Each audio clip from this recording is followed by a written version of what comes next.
Hello everyone and welcome back. Every time I post a video, it seems I always get a question, not just from DIY guys, which a lot of you are, but also from shops, asking, how do I stay organized when you have this many bikes tore down, engines and everything else coming apart?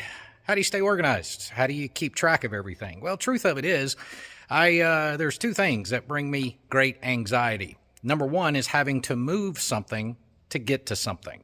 The other is having to look for something, be it tools or parts or anything like that. So as you guys know, with my engine teardowns, I'm very methodical on the teardown along with every step of the process.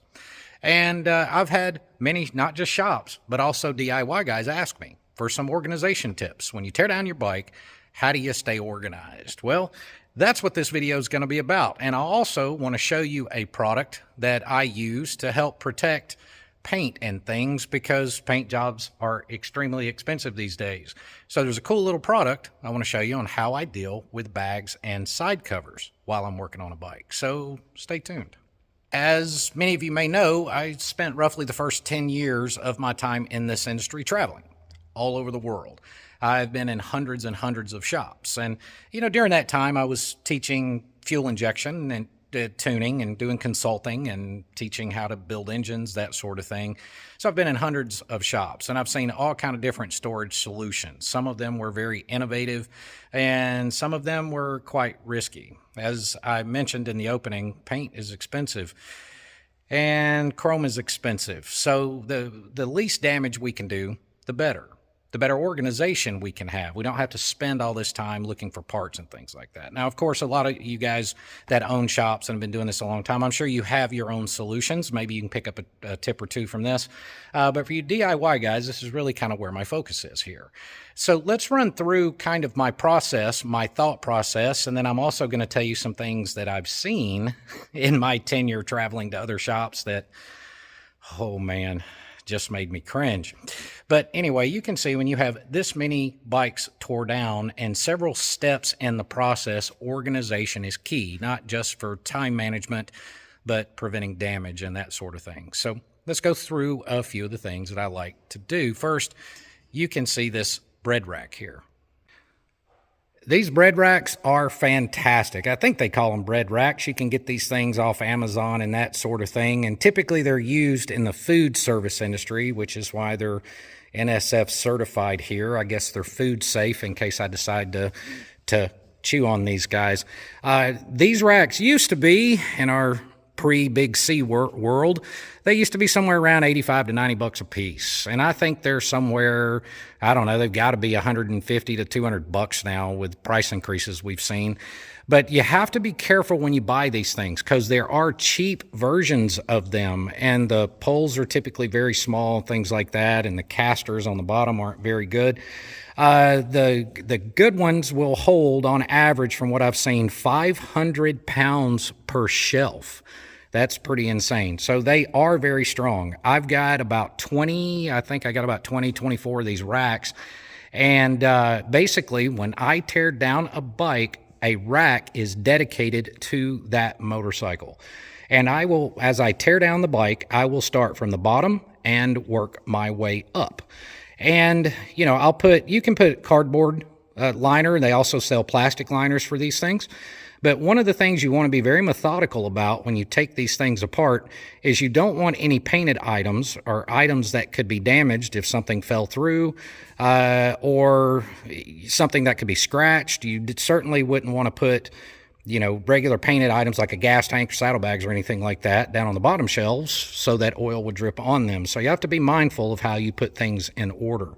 So I typically like to start at the bottom, disassemble the bike as I go up, and then that keeps me organized. One thing that you'll notice as well, like with this set of heads here, they're upside down. And one of the reasons I do, I put them on a rag.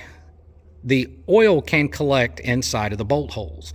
And when you go to put this thing back together, I've seen it many times where there will be oil inside the bolt hole and someone will try to run a bolt into it. And of course, if it's a blind hole, it can blow the casting out of the other side. So I turn them upside down so that all the oil will drain out of those bolt holes. And I do the same with all the other pieces. All right, so each rack belongs to a bike. And as I start the machining processes, I can start to remove the parts from these shelves. They go to the machine shop. Now, when I get ready to prepare everything for assembly, this rack gets to go over to the parts washer with an empty rack next to it. All the parts will be washed, moved to the new rack, and that rack remains with that motorcycle. Now, when the bike's completely tore down, if I need that rack, all I have to do is label it and roll it to the side. Now, for nuts and bolts, a couple of things here. You'll notice my muffin tin. Oddly enough, I buy the ones that have for the large muffins. 2 muffin tins to 1 dozen muffin tins, if the bolts are organized properly, is the perfect number of spots to organize the bolts to not only remove the engine from the bike, but also to disassemble the engine. And so I have one advantage over a lot of you DIY guys in the fact that I can look at the bolts and I know exactly where they go. But there are some models, like your early model twin cams, you have to be very careful, especially like with the cam plate bolts, because there's a couple of bolts there on the right-hand side of the cam plate that are shorter than the others. And if you use that longer bolt in the wrong spot, you'll actually blow out the lifter bore. So you have to be careful with that sort of thing. And I know what these bolts are. So it's easier for me to stay organized in a muffin tin. Some guys will use a Ziploc bag and all that, but in a high production environment, that's a pain in the butt, and you have to keep up with them. And that's not fun either. So I never throw fasteners away, ever. I like to keep them because some of the stock fasteners are actually pretty good. They're grade 8, but I keep them in the tin even if I'm going to be replacing them with stainless steel fasteners. Matter of fact, when I tear an engine down or tear a bike down, if there's a component that I'm going to be replacing, a new one, even down to gaskets, I keep everything with a tear down. Because quite frankly, if I find something later on down the road, sometimes you can look at a gasket that can tell you what a problem may have been. So I like to keep everything. And the only time I will throw something away is when the job is completed. Then I know what I've replaced and what I haven't. It's a good way to keep up with things. Now, for you guys that are the DIY guys that can't quickly recognize the bolts, you can always get these. These bolt organizers from Gems are fantastic. And one of the things I like about them is that they actually have the torque settings printed on them. I actually use these for reassembly. I will take, if I'm reusing nuts and bolts, I'll take them over to the parts washer. I clean them up, and then I'll put primer on them and everything else, make sure they're good and clean to accept the Loctite. All right. And then I'll put them in there because those bolts can sit inside that tray and I can drip my Loctite on them. And it's a real easy way to keep them organized. Now, if I am replacing stock fasteners with stainless fasteners, by keeping the stock ones, it also makes it very easy for me to match up the new ones. I know exactly where they go. So as I match them up, I'll put them in this organizer here, the new ones, and then get rid of the old ones once I know exactly where they go. So that's a great tip for organizing that. Now, you'll notice the fuel tank that I have set in here. So you'll also notice there are no parts above it, because I don't want anything to drop down on it. You can put covers over them and things like that, but you still run that risk. Now, as I put parts in here, I may move the tank up, but I don't want to get the tank any higher than arm's reach right here, because I don't want to run the risk of having to reach up and drop it. Now, some of the things I've seen before, and I want to make a note, I always drain the tank completely. Always drain the tank completely before I remove it from the bike. It doesn't need to be full of fuel. Besides that, most fuel is ethanol these days, so the fuel can go rancid in there and cause some problems, and I don't want those problems. So I drain the tank completely, lighten the weight of it, makes it easier to move around. Now, I have seen in some shops, quite a few, where they'll take a coat hanger and wrap it around here, and then use the tank tabs on the top and then hang the tank from the side. Not a big fan of that for obvious reasons. You can bump the rack, the tank can slip off, the wire, chances of it breaking are slim, but it can happen. So I want to see it here. I don't want to see it on a workbench or anything like that. Now, if I run out of rack space and I don't have a safe place on a rack to keep this fuel tank, I simply put the tank back on the motorcycle and let it be in its safe place, and then roll the bike off the rack so I can put another one on it. Neat way to take care of that. only because I forgot to mention it. Let's go back to the muffin tin thing real quick. There's another reason why I like these muffin tins. One, with all the bolts in there, if I am reusing them, it makes it easy for me just to carry the muffin tin over to the parts washer. If I need to soak those bolts for any reason, I can just fill up the muffin tin. The other part is I can take these bolts over to my brass wheel and clean the threads. It just makes it easy to carry everything around instead of carrying all of that. Now, the next thing is, what do you do with saddlebags and side covers? Well, let me show you this trick little deal that I have here from Bagg'r Racks and Rob's Dyno Service. So I picked up 2 of these racks from Rob's Dyno, the Bagg'r Rack. You can see his phone number there. I picked up 2 of them. I didn't need one for every single lift because typically in my habit, I remove the bags and side covers while I'm working on the bike. And then when I'm done or rolling it off the lift, I'll then move the bags and the side cover back to the motorcycle. I feel like that's the safest place to put it instead of taking up space on the wire rack or laying them on a workbench or laying them on the floor. Things can happen, and I don't want to scratch paint. Paint is expensive, and these racks are pretty trick. They will accept new and late model bags, as you can see here, and they snap on just like the factory connectors and place for your side cover down there on the bottom.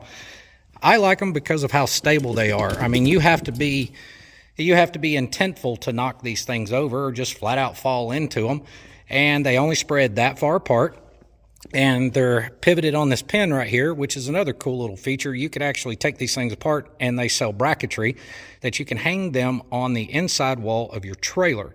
It's a really trick deal. It's got little arrows that show which way face forward and all that kind of stuff, and it's a great solution to keep bags safe and not run the risk of getting them scratched and just keeping you organized and such.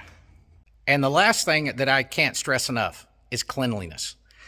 Even at each step along the way, it may sound kind of ridiculous, but I find it to be very efficient in just keeping a clean work area. Every time I finish a step in the teardown process, I will wipe off my tools and return them to the toolbox. Again, that anxiety thing I mentioned to you guys, having to look for something, including a tool, having to walk around a lift several times and all this kind of stuff. So like, for example, when I completely disassemble a primary, all those primary components will go on the shelf in their order. All those parts grouped together on their appropriate shelf. I will wipe those tools down, return them to my toolbox, and then move to the next stage in the teardown process. It just makes it easier. Makes a cleaner working environment, and it's actually faster because you know where your tools are in your toolbox if they're there. But if you set them on a lift somewhere, I'm getting old. My memory ain't what it used to be. So sometimes I find myself having to look around for tools, and there they are right underneath the front clamp or right underneath the back tire or something like that. You know, sockets aren't square. They like to roll. So there's another little tip for you guys. And, you know, I hope this helps you understand that, you know, just taking small steps along the way of a teardown can reduce a lot of stress. If you're a DIY guy and you've never done anything like this before, having that methodical approach to your teardown just relieves your stress, makes you feel better. And if everything's organized, you're good to go. Now, for somebody that owns a shop, for me, this works out great as well because, you know, how I'm doing things now, I've talked to many of you guys, especially all you guys on the backlog and stuff, how I'm doing things in stages. And this works out great for me because I can now, you know, now with all this batch of bikes tore down and I'm making the move with all this stuff to the machine shop, I can remove those parts one at a time and get those parts over into the machine shop and get those stages knocked down. Then I have more racks. I can bring more bikes in, get them tore down, and I know where I'm at a glance with everything in a stage. Now, the other part of this, every rack has a matching shelf, and on that shelf is where everyone's parts are. So I can look at a person's shelf with their name on it and then look at their rack, and I know quickly what parts are going to be reused and not. And then at the end of the job, it's as simple as looking at the rack, looking at the shelf, and making sure everything's taken care of. And the only things that I should have to throw away are the things that I've replaced, the gaskets and all that sort of thing. So hope this I hope this helps you guys out a little bit, kind of understand a little more of the process, and quite frankly, make things easier for you. So if you're interested in those Bagg'r Racks, be sure to reach out to Rob's Dyno and grab you 1 or 2 or 5 of those, however many you think that you need. Of course, Gems with their nut and bolt organizers are pretty cool. And then they also have, it's actually a product that I invented that I haven't hung up yet. And in the Gems catalog, there's a small bracket that you can hang from the wall that allows you to hang your fuel tanks from the wall while you're working on a bike. And I'll put links down below to all these products, and so you guys can find them easier. And once again, thanks for watching. And if you've made it this far in the video, you're awesome. Thanks for hanging in there. I want to give a big shout out to all of our members. I'm going to be doing a live very soon for our members, and we're going to go through and do some Q&As. Pay attention to the community tab for that. I'll post the date and time that we're going to do that. And thanks to all you subscribers. If you haven't subscribed, you like the video and you think I've earned it, please hit that button and then hit the reminder bell so you'll get a notification anytime I upload a video. And we've got some cool content coming, guys. It's about to be off the chain. Thank you so much for sticking in there. Thanks for your time. Thanks for being a part of this this whole skunk family. You guys are awesome. Take care of yourselves and each other. I'm going to get back to work. Have a good one.